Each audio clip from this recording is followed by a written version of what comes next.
په پاکستان کې زمونږ هغه منافق مسلمانان هغه منافق لیډران راپاسي وایي یا الله امریکا تباه کړي، یا الله امریکا تباه کړي. پکې د فحاشي ده او ښځې پکې بربنډې دي. د ښځو د بربنډو مسله نه ده، د لګانو د انسان اهمیت دی پکې.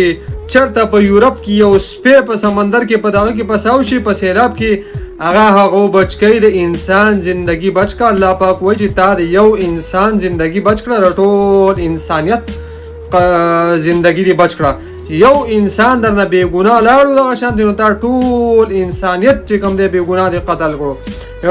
په یورپ کې چې کوم دی ښځې بربنډې ګرځي او موږ پکې مسلمانان یو پکې زمونږ دلګان لیډران، زمونږ فضل الرحمن، زمونږ ایمل ولی، زمونږ اچکزی، زمونږ دغه چې کوم د خیبر پختونخوا دغه مشران تیر شوي دي په زړه کې او په نوي کې دغه د پی ټی آی ګورنمنټ دغه بریتو وزیر اعلی میننګ کوونګه تا د ښځې په کوس کې در ټک وم د نه سړي زوی بیا خلک وایي تاسو کنځل کوئ.